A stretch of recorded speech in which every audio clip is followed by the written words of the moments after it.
இன்னைக்கு நம்ம சனாத்தனி சமையல்ல டீக்கு ஒரு பக்காவான ஸ்நாக்கா காரா வடை ரொம்பவே டேஸ்டா மேல நல்லா கிறிஸ்பியா இட்லி மாவு மட்டுமே வச்சு வெறும் 5 நிமிஷத்துக்குள்ள எப்படி பண்றதுன்னு பார்க்கலாம். இந்த காரா வடை கூட தேங்காய் சட்னி வச்சு சாப்பிட்டு பாருங்க. இட்லி மாவு அரைக்கும் போதெல்லாம் இந்த வடையை செஞ்சு சாப்பிடுவீங்க. அவ்வளோ சீக்கிரத்துல நமக்கு ரெடி ஆயிடும். காரா வடைக்கு முதல்ல தாளிப்பு ரெடி பண்ணுறதுக்கு ஒரு கடாயில் 1 ஸ்பூன் எண்ணெய் சேர்த்துக்கோங்க. நான் வந்து கடலை எண்ணெய் சேர்த்துருக்கேன்.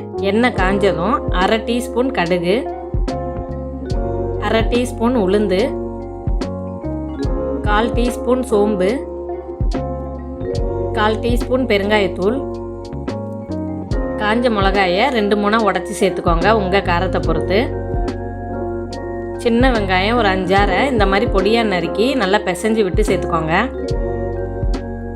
வெங்காயத்தை ஒரு 1 நிமிஷத்துக்கு மட்டும் வதக்கி விட்டுட்டு பொடியாக நறுக்கின கருவேப்பிலையெல்லாம் சேர்த்துக்கோங்க. நீங்கள் வந்து தேங்காய் சட்னி அரைக்காமல் வெறும் வடை மட்டும் பண்ண போகிறீங்கன்னா இது கூடவே கொஞ்சமாக தேங்காயை பொடியாக நறுக்கியோ இல்லைன்னா துருவியோ சேர்த்துக்கோங்க.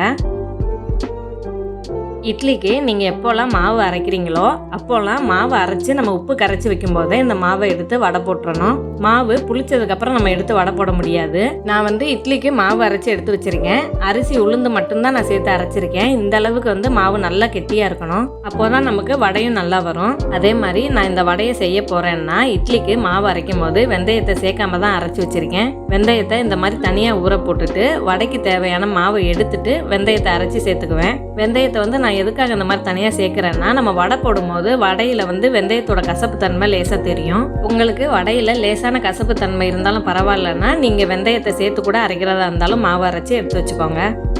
ஒரு கிண்ணத்தில் வடைக்கு தேவையான இட்லி மாவை எடுத்துக்கோங்க.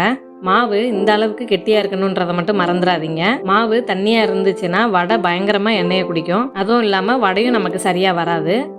ஏற்கனவே தாளித்து வச்ச தாளிப்பை சேர்த்துக்கோங்க.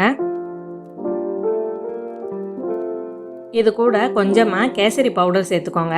இது ஆப்ஷனல் தான். சேர்க்கலன்னா வடை வந்து லேசான மஞ்சள் கலரில் வரும், அவ்வளோதான். வடை வந்து இன்னும் நல்லா சாஃப்டாக நல்லா உப்பி வரணும்னா இது கூடவே நீங்கள் சோடா உப்பு சேர்க்குறதா இருந்தாலும் சேர்த்துக்கலாம். நான் இன்னைக்கு சோடா உப்பு சேர்க்காம தான் பண்ணுறேன். நல்லா கரைச்சி விட்டுட்டு கடைசியாக உப்பு மட்டும் பார்த்துட்டு தேவைப்பட்ட சேர்த்துக்கோங்க. ஒரு கடாயில் பொரிக்க தேவையான எண்ணெய் சேர்த்து எண்ணெய் நல்லா காஞ்சதும் வடை மாவை கையில் கொஞ்சம் கொஞ்சமாக எடுத்து இந்த மாதிரி எண்ணெயில் போட்டு பொரிச்சு எடுத்துக்கோங்க. சோடா உப்பு போடாமலே எனக்கு வடை வந்து நல்லா உப்பி வந்திருக்கு. ஒரு பக்கம் ஒரு 2 நிமிஷமாவது வேக விட்டுட்டு அதுக்கப்புறம் திருப்பி போடுங்க. திருப்பி போட்ட வடையில் இந்த மாதிரி ஒட்டி இருக்கிற வடையை மட்டும் கரண்டியை வச்சு நல்லா பிரித்து விட்டுக்கோங்க. நம்ம இந்த மாதிரி பொரிக்கும் போதே நல்லா பிரித்து விட்டோம்னா நல்லா பிரிஞ்சு வந்துடும் ஈஸியாக எண்ணெயில். வடை வந்து கொஞ்சம் கொஞ்சமாக வெந்து நல்லா கலர் மாறிக்கிட்டே வரும். மேலே இந்த அளவுக்கு நல்லா செவந்து வரும்போது வடையை தனியாக எடுத்து வச்சிருங்க, எண்ணெயை வடிச்சிட்டு.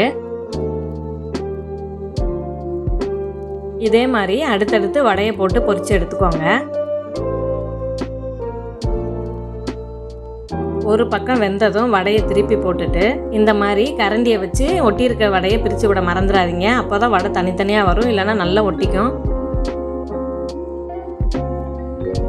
நல்லா 2 பக்கமும் செவந்து வந்ததும் சுட சுட எடுத்து பரிமாறிடுங்க. இட்லி மாவை வச்சு சிம்பிளான காரா வடை ரெடி ஆயிடுச்சு. நீங்களும் டீ கூட இந்த மொறு காரா வடையை தேங்காய் சட்னியோட வச்சு சாப்பிட்டு பாருங்க. நெக்ஸ்ட் வீடியோவில் பார்க்கலாம். தேங்க்ஸ் ஃபார் வாட்சிங்.